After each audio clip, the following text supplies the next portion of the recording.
Hello, my favorite English language learners. It is your favorite English teacher here, Amy Joy, and in today's video, I am super excited to share with you 2 advanced English grammar hacks to improve your grammatical accuracy.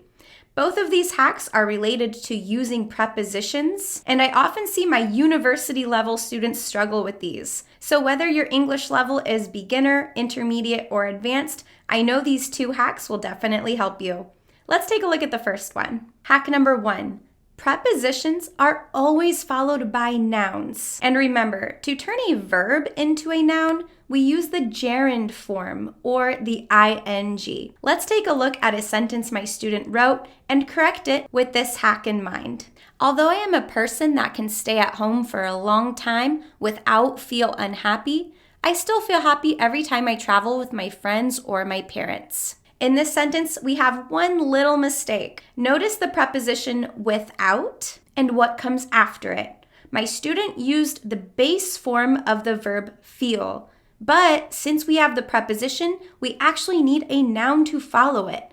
And to turn verbs into nouns, we will use the ing form. So instead of saying without feel, we need to say without feeling unhappy. Let's take a look at another example. Because of he rarely expresses his gratitude to others, he is not very happy. In the phrase because of, it ends with the preposition of. And then my student followed that with a subject and a verb, in other words, an independent clause, or basically a complete sentence that can stand by itself. However, we can never use an independent clause after a preposition. We can only use nouns or noun clauses, which I will get to later. So in this sentence, we can simply remove the preposition of and just say, because he rarely expresses his gratitude to others, he is not very happy. You could also say, because of rarely expressing his gratitude to others, he is not very happy. This one sounds a little wordy and unnatural, but it is grammatically correct. Now let's take a look at this grammar hack in context. I recently read an article from NPR about a new company that is growing meat in a lab so that they don't have to kill animals for our food. I will put the link to the article in the description below so you can actually read the whole thing, but let's take a look at a few parts. The title of this article is From Science Fiction to Reality, No Kill Meat May Be Coming Soon. And you can even see in the title we have 2 prepositions, from and to, and both are followed by nouns. From science fiction, that is a noun, and to reality. Reality is also a noun. You can really see this hack everywhere. Let's keep reading. Imagine a way to produce meat without slaughtering animals. Instead of raising livestock on farms, Uma Valetti, a cardiologist and co-founder of Upside Foods, dreamt of a way to grow meat in a production facility by culturing animal cells. Notice all of the prepositions in this paragraph. We have without slaughtering, without plus the gerund form, the ing form. Instead of raising, again the ing form. Livestock on farms, farms is a noun. Dreamt of a way, of is the preposition, a way is a noun. In a production facility, we have the preposition in and the noun facility. Then by culturing animal cells. By and then culturing is the gerund form of the verb to culture. Scientists can extract cells from an animal via a needle biopsy, place them in tanks, feed them the nutrients they need to proliferate, including fats, sugar, amino acids, and vitamins, and end up with meat. Again, we see lots of prepositions followed by nouns or the gerund form of verbs. From an animal, animal is a noun. Via a needle biopsy, these are some very advanced words. The word via means by. It is a very academic and very advanced preposition, but it is a preposition and it still follows our rule. A needle biopsy is just a little sample of something, and it is a noun. We have the phrase in tanks. In is a preposition followed by tanks, which is a noun. And then with meat. Again, with is your preposition and meat is a noun. Now, one thing to be aware of is the word to. To can be a preposition, but it can also act as part of the verb in the infinitive form. So notice all the ways that to is used here. We have imagine a way to produce. This is actually an infinitive form of the verb, which is why produce is in the verb form, not the noun form. We have dreamt of a way to grow. Again, to grow here is the infinitive. And then we have the phrase, they need to proliferate. Need is followed by the infinitive form of the verb, which is to proliferate. And if you're curious about the meaning of the word proliferate, you can check out my video on C2 level advanced verbs, where I discuss the definition of this word along with many other academic verbs.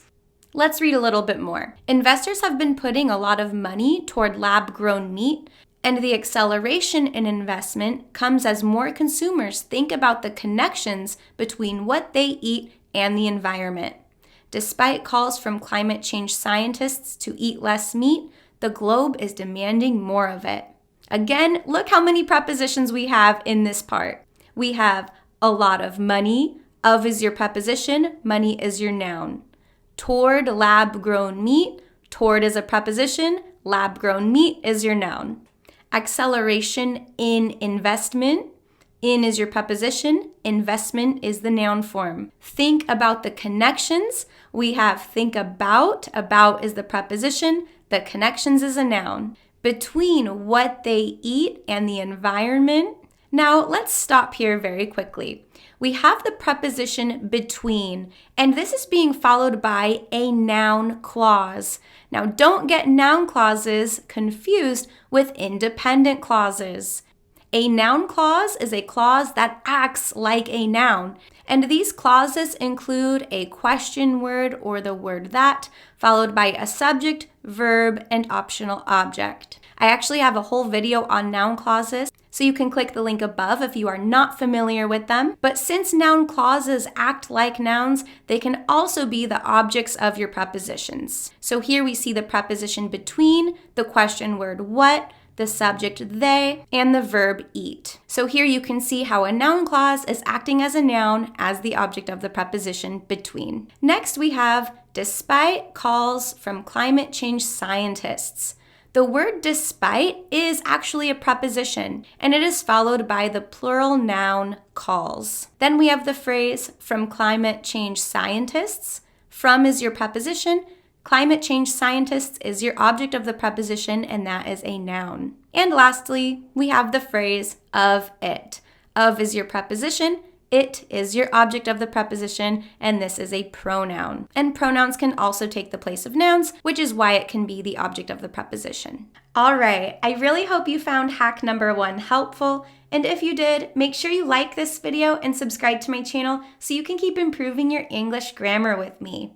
Let's move on to hack number 2. This hack is especially useful when you want to improve your grammatical accuracy with sentence structure in writing, and the hack is to remove or cross out all prepositional phrases to double check your sentence structure. Let me show you what I mean. Recently, my student wrote an essay about writing, and they said this: when I applied some structures or ideas of my peer's essay to mine with a mix of my own thoughts, and that is the complete sentence. So we have lots of prepositional phrases in this sentence. We have of my peer's essay, to mine, with a mix, of my own thoughts.